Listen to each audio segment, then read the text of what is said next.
I've spent a lot of time this year really going over the family perspective of when you have an alcoholic in your family. And of course, if you follow me at all, you know my wife of 25 years passed away from alcohol use disorder a little over almost 5 years ago, rather. And I tell the story because it's such an important perspective on what families go through. And I think it helps, number one, recovering alcoholics to really get a real good idea of how they've affected the people who are most the closest in their life.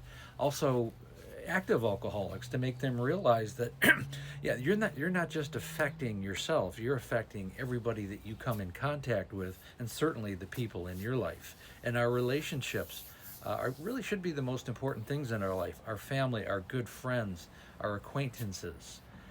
It's really what makes us who we are, as the people that we surround ourselves with.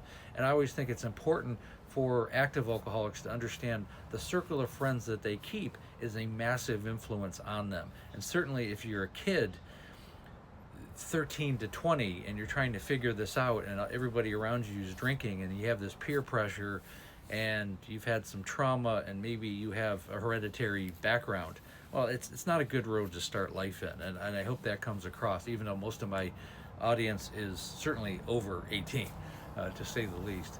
But it's important, and I think the family perspective will always be important. I don't plan on going anywhere. Okay, for people who want to follow me, again, I'm on YouTube. I also think I'm really on the fence here, but I really don't think TikTok's going anywhere. I think there are powers that are there are powers behind the scenes that are working to keep this in order. Whether or not it's black on Sunday tomorrow remains to be seen. I think a lot of it is just negotiation onto what's really going to happen to it in the future. I think things like Facebook and Instagram, they don't have near the reach or the coverage that you will get with TikTok. I've been on Facebook since 2009, and you can't have more than 5,000 friends. 5,000. I had 5,000 people following me on TikTok within 2 weeks.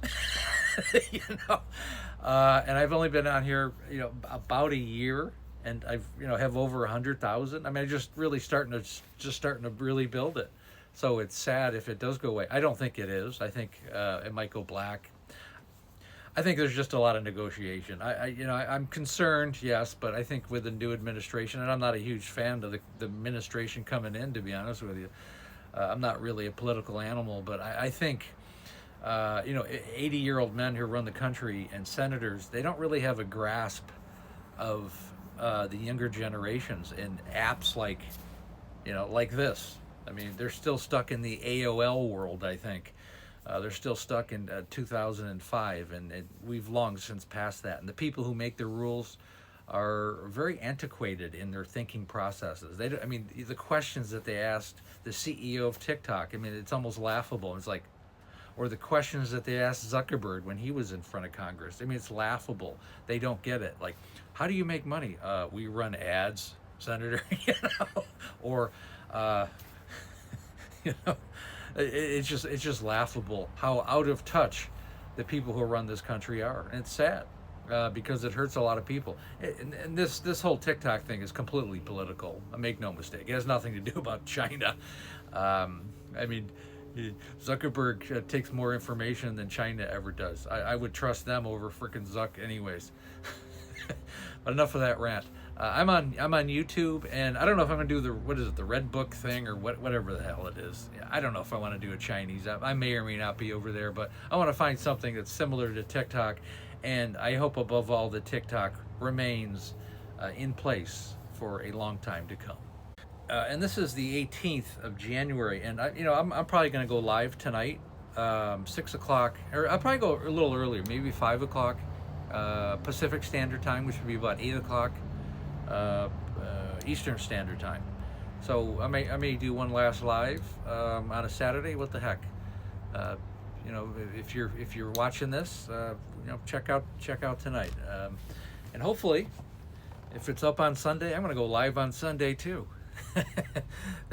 And the thing is, it's a family disease, and certainly the family can be influential in helping that person get to where they need to get to. But ultimately, it's 100% the responsibility of the alcoholic, and understanding that will help families and the alcoholic. And I hope this page has done that to some extent.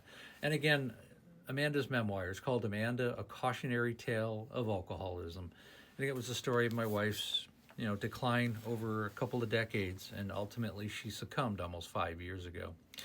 On that, I want to point out we have the Facebook group. It's called There's an Alcoholic in the Family. Link is in the bio. Also, Amanda: A Cautionary Tale of Alcoholism. Very good if you want support. We've got several thousand people in both those groups at this point. I also, what else? Then when you're ready to work with me one-on-one, I have a complete coaching program. It's called There's an Alcoholic in the Family. Set up a breakthrough call. It takes about 45 minutes to an hour to do a deep dive into what's going on with you and your family. Make sure on the call that you show up if you set up an appointment. It's not there just for fact finding. It's there really to start to work.